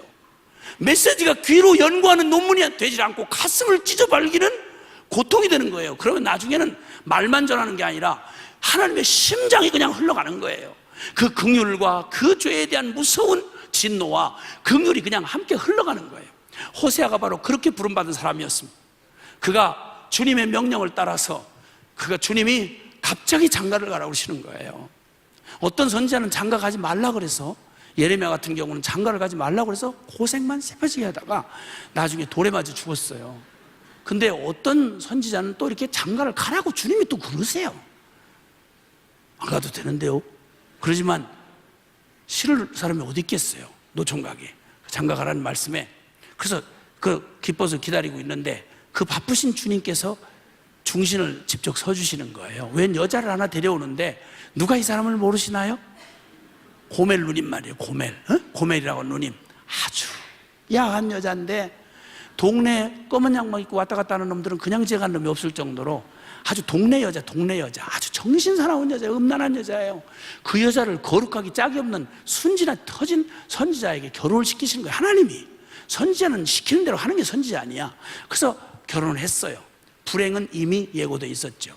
와가지고는 밖에서 든 바가지 안에 와서 해가지고, 그리고 이 재미없는 이 선지자하고 살라니 재미가 없어, 이 육체파 여자가. 그래서 다른 사람에게 반반하게 생긴 놈 찾아가서 또 음란한 씨를 베가지고 와서 음란한 자식을 셋이나 뱄어요. 그리고 낳았어. 품 안에서 배신하고 또 가서 용서해주면 또 산후조리 끝날 만하면 또 나가서 또 딴 놈하고 딴짓 해가지고 또 음란한 씨를 남기고 이래가지고 그 기가 막힌 배신을 하는데 주님이 그 여자를 계속 데리고 살게 하시는 거예요. 셋째까지 용서해줬으면 이게 짐승간이 인간이면 아니 아무리 그래도 이제는 그만둬야 될 거 아닙니까? 근데 셋까지 낳고 몸조리 끝날 만한데 밖에서 담장 밖에서 저녁 되면 뻐꾸겨 우는 거예요. 뻐꾸꾹꾹 이렇게. 근데 이 순진한 호세아는 그런 걸 모르잖아. 왜 뻐꾸기가 바로 담장 밑에서 우는지, 뻐꾸기가 어떤 놈인지 모르잖아. 이래가지고 결국은 나중에 알고 봤더니 아예 셋하고 이 바보 같은 선지자 호세아 남겨놓고 이 여자, 음란한 여자가 뻐꾸기 잡놈 따라서 속여버린 거예요. 마음껏 더러운 짓 다 하다가 그놈에게 버림받고 옛날에 공식 신전 창녀가 있었는데 그 창녀가 되어 늙은 창녀가 돼서 아주 그냥 인간 이미 폐물이 된 채로 다 내던져진, 그래서 돼지고기 삼겹살밖에 안 되는, 값밖에 안 되는 은 15에 보리 한 호멜 반, 사람 몸값이 흥정이 되는데 그래요. 옛날 종값이 30냥이었거든.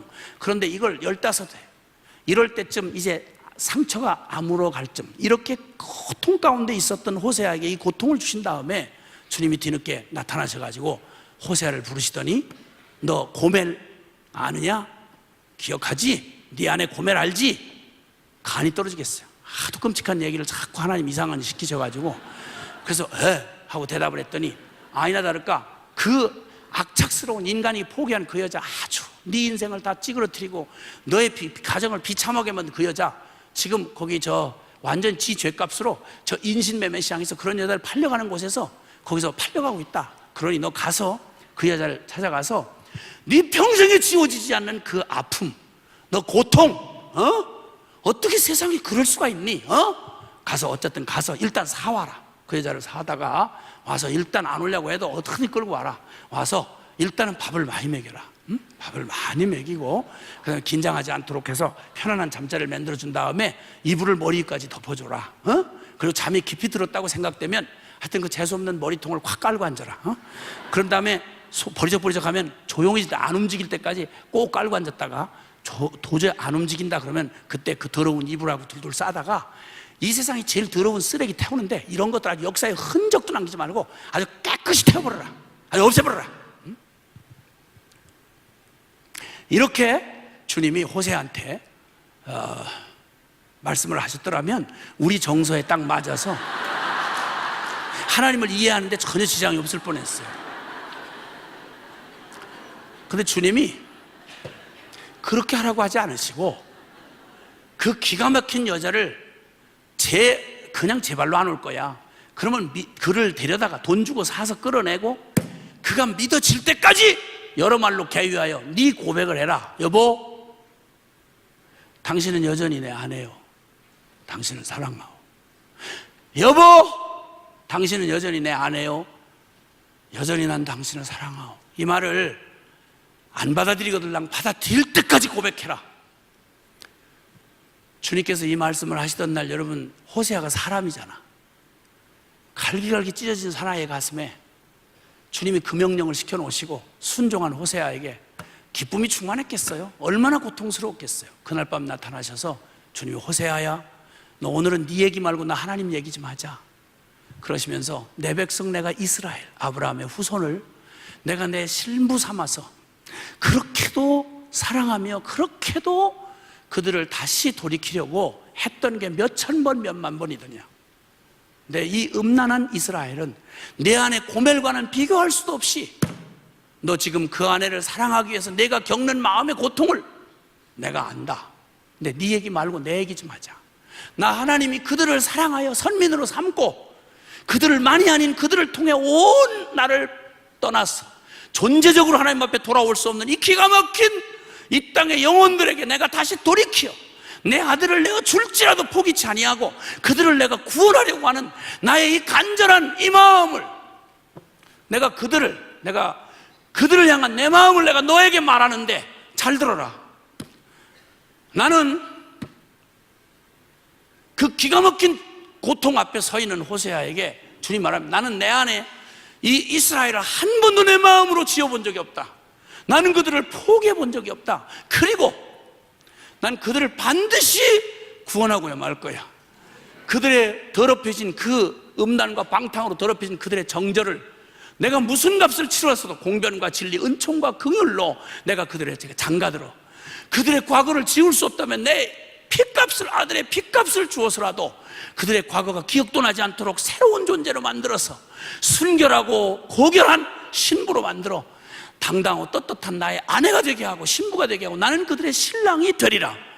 여러분, 이 말씀을, 이 메시지를 전케 하시려고 하나님이 호세아를 불러 당신의 가슴에 피멍이 들도록 반역하는 이 존재적으로 하나님 앞에 제 스스로 돌아올 수 없는 이들을 인하여 하나님 스스로 이들을 구원하시기로 결정하신 하나님의 마음을 전해주시려고 호세아에게 이 마음을 부어주신 거예요. 실제 사건을 통해서.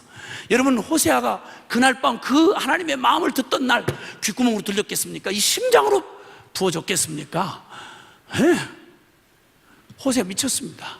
그리고 나아가서 외칩니다. 호세아서 6장 1절에 오라 우리가 여호와께로 돌아가자.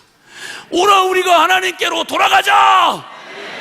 그 시대에 다른 시대적인 병폐가 문제가 아니고 다른 윤리 도덕의 문제가 아니고 먹고 살고 시집가고 장가고 사고 파는 게 문제가 아니라 이들에게 유일한 희망이 있었다면 그것은 유일한 비극이 있었다면 하나님을 잃어버린 거요, 유일한 희망이 있다면 하나님께로 돌아오는 것이었습니다.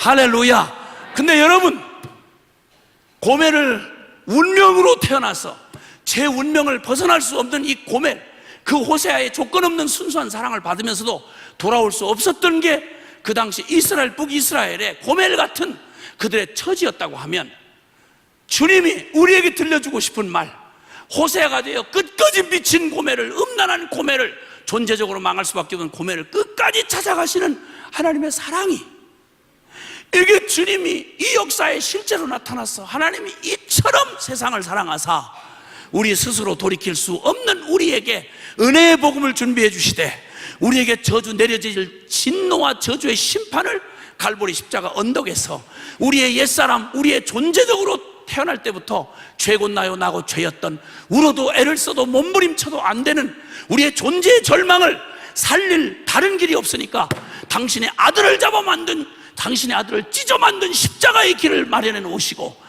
예수님 말씀하기를 내가 곧 길이요 진리요 생명이니 나로 말미암지 않고는 아버지께로 올 자가 없느니라. 아멘.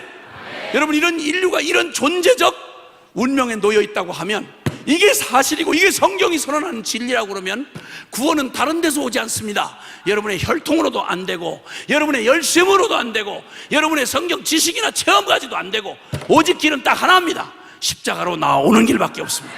여호와께로 돌아가는 길이 우리에게 마지막 길인데, 감사한 건 이 절망적인 우리에게 우리를 일방적으로 먼저 사랑하신 하나님의 사랑 때문에 여러분, 야곱에게 베델이 있듯이 당자에게 돌아갈 아버지의 집이 있듯이 절망스러운 우리의 존재 안에 돌아갈 십자가의 복음이 있다는 게 이거보다 더 큰 기쁨이 어디 있겠습니까, 여러분? 거기로만 돌아가면 아무리 절망적인 죄인도 의인이 됩니다. 아무리 소망 없는 사망을 덫으로 받아놓은 사람에게도 생명이 옵니다. 저주가 축복으로 바뀝니다. 종이 하나님의 아들, 딸이 됩니다. 장녀가 하나님의 거룩한 신부가 됩니다. 주님이 말씀합니다. 너 거듭나야 하리라 라는 말. 여러분, 이제 우리를 속여야 할 때가 아니라 정직하게 우리의 존재의 모습 여러분 아시잖아요. 그럼 내 존재의 절망, 나로서는 안 되는구나. 은혜의 복음을 깨달았고 십자가의 복음을 믿었다는 말의 첫 번째 조건이 뭔지 아십니까?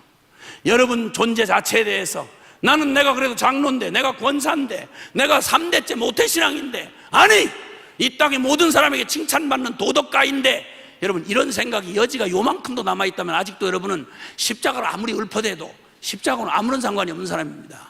죄송하지만 믿음은 정신통일이나 자기 확신이 아닙니다. 믿음은 진리를 믿는 것입니다, 여러분. 그러므로 예수님이 2000년 전 객관적 역사적 실제 사건으로 십자가에 정말 몸을 찢어 죽은 것처럼 예수님이 내 이름표 달고 내가 죽은 그 십자가 그걸 믿는다는 말은 로마서 6장 3절 4절에 맞는 것처럼 너희가 세례를 받은 것이 예수의 죽으심과 합하여 세례받은 줄을 알지 못하느냐? 그와 함께 우리가 합하여 세례를 받음으로 장사 지낸 바 되었으니 이는 우리로 그리스도를 죽은 자에 달리 살리신 역사적 객관적 실제처럼 우리의 죽었던 영혼을 성령께서 이 십자가 복음을 믿게 하심으로 예수 생명을 전무로 받아들여서 실제 주인이요 실제 생명으로 받아들여서 이제는 내가 아니요 내 안에 그리스도 사시는 이 어마어마한 주님이 이뤄놓으신 복음의 사실이 성령 안에서 믿음으로 우리에게 실제가 된 이것을 보고 믿고 거듭났다고 하는 것입니다. 여러분, 성경 여기서 말씀하는 대로 바람이 어디로 부는지 알 수 없지만 바람이 부는 건 알 수 있듯이 성령으로 난 사람도 이와 같습니다. 주님을 믿는 믿음의 얘기는 그냥 이름표만 달고 흉내만 낸다고 되는 게 아닙니다. 나무는 열매보를 보아 알듯이 내가 주인인지 주님이 주인인지는 우리의 사는 꼴을 보면 압니다. 내 삶의 진정한 주인이 누구인지, 내 삶의 진정한 생명의 능력, 나를 격동시켜 살게 하는 에너지, 그게 바로 누구인지, 나 때문인지 아니면 내 안에 주님이신지, 누가 진짜 왕이고 누가 진짜 주인인지를 기억하시면 여러분 우리의 삶에 내가 거듭나야 하리라는 이 도전을 받으시고 여러분과 저에게 주님은 이 니고데모에게도 곧바로 3장 16절 요한복음 3장 16절로 초대하십니다. 니고데모가 훌륭한 사람인 줄 몰라서 하시는 말씀 아닙니다. 너 십자가로 나오라 이 말입니다. 모세가 광야에서 뱀을 든 것 같이 인자도 들려야 하리니 너에게 다른 길은 없다. 너에게 오직 길이 있다면 십자가의 길이다. 너는 십자가로 나오라. 여러분 이렇게 주님의 초대는 아주 단호하고 분명했습니다. 그러면 단순하게 오늘 다시복음 앞에 여러분 다시복음 앞 내내 시간마다 여러분 프로그램 이름이 다 예수님께서 자기 선언을 하신 나는 빛이다, 나는 생명이다, 나는 길이다, 나는 진리다, 나는 포도나무다, 나는 목자다, 나는 문이다, 나는 생명수다, 주님이 말씀하신 그런 내용과 진리로 이번 2박 3일이 진행이 됩니다. 시간마다 오늘 주님께서 여러분의 심령 안에 도전하십니다. 하나님도 영원하고 진리는 불변하지만 복음은 영원히 완성된 복음인데 히브리서 4장 2절에 있는 말씀처럼 저희도 우리와 같이 복음 전함을 받은 자이나 그 들은 바 말씀이 저에게 유익되지 못한 것은 저희가 듣는 자가 그 복음을 말씀을 믿음으로 화합지 아니하였기 때문이다. 아멘. 그럼 오늘 주님께서 저와 여러분의 심령 안에 내가 거듭나야 하리라는 이 말씀의 도전 앞에서 우리 자신의 믿음을 시험하고 검증하셔야 합니다. 십자가는 도대체 여러분에게 얼마짜리, 얼마만큼의 비중이십니까? 만약 지금까지 말한 내용이 사실이라면 여러분, 이 십자가 사건을 제대로 부딪힌 사람은 십자가 외에 다른 할 말이 별로 없어집니다. 그래서 바울은 고린도전서 2장에 내가 이젠 절대 내 전도가 내 말과 지혜에 있지 아니하고 나는 예수 그리스도의 십자가와 그의 못 박히신 것 외에는 알지 않기로 작정하였다. 복음은 십자가의 도는, 고린도서 1장 18절의 말씀처럼 십자가의 도는 멸망하는 자들에게는 미라는 것이지만 구원을 얻는 우리에게는 하나님의 능력이라. 24절은 십자가의 그리스도야말로 하나님의 지혜요 하나님의 능력이라. 아멘, 할렐루야, 아멘. 우리 함께 두 손을 좀 높이 드십시다. 주님 앞에.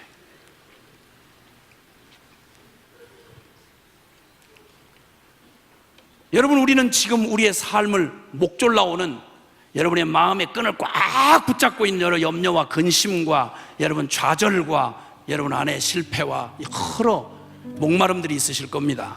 근데 주님이 그 많은 것에서 우리를 빼내어 여기 지금 다시 복음 앞에 제목 그대로 주님의 십자가 앞에 여러분을 세우셨습니다.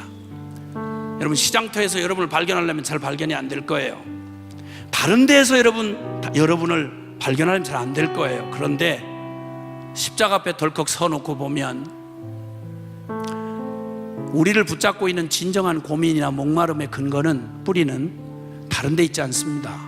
하나님만 우리와 함께 하신다면 다른 건 문제가 아니죠.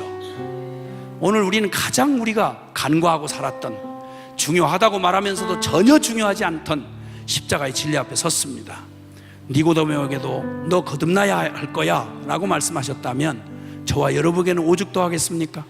이 십자가 앞에 선 여러분의 모습을 지금부터 계속해서 하나님의 종들을 통해서 말씀해 주실 터인데, 말씀이 들려지고 비춰질 때마다 여러분 두려움 없이 주님 앞에 나가야 합니다. 십자가 피하지 마셔야 합니다. 달려나가야 합니다. 그리고 주님, 제 안에 주님의 십자가에 사실은 교리나 아니면 나의 혈통적 경험이나 성령의 잠깐 체험이 아니라 주님 내 존재 안에 십자가 부활이 나한테 실제가 되게 해주시옵소서. 실제가 되게 해주시옵소서. 예, 우리 주님과 깊은 교제를 우리가 하는 일에 말씀한 대로 생명 안에 정말 깊은 은밀한 교제도 필요하겠지만 이제야말로 이 주제야말로 우리는 간절한 주제입니다.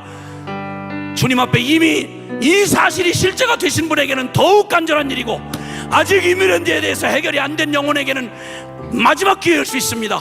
우리 주님 앞에 우리 주, 길이요 진리요 생명 되신 유일하신 예수님을 나의 주라고 부르고, 주님, 내 신앙 왜 이렇죠? 참 나는 뭐죠? 왜 이렇게 맥 빠진 복음이죠? 믿는다고 말하는 내가 삶은 왜 다르죠?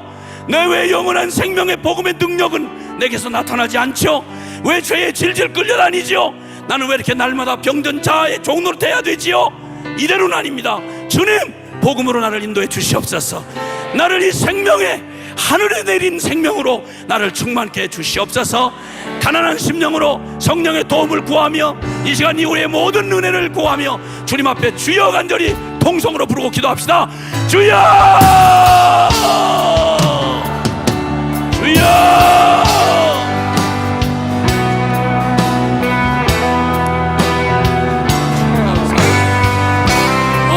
주님, 우리를 불쌍히 여겨주소서.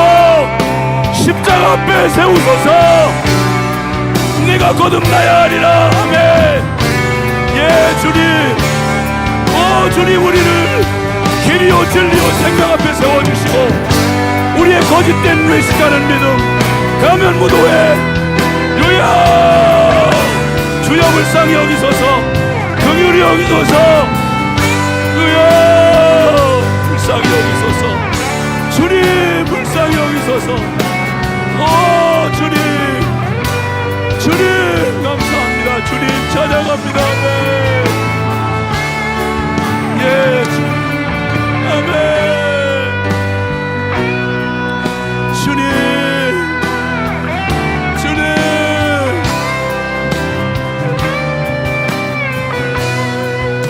아멘, 아멘. 주님, 사랑하신 하나님 아버지, 하나님 아버지, 우리를 불쌍히 여기소서. 더 이상 슬픈 가면 무도에 더 이상은 안 됩니다. 주님, 주님 지치고 이 형식적인 이 외식 더 이상은 안 됩니다. 주님, 이 무력한 우리의 내 영혼을 주님 돌아봐 주시고, 주님이 기왕해 주신 십자가 그 고난의 그 능력, 죽음의 그 능력, 부활의 그 권세, 이거 이론이 아니라, 정신통일이 아니라, 말뿐이 아니라 우리의 생명의 실제가 되기까지 주여 내 안에 역사해 주시옵소서.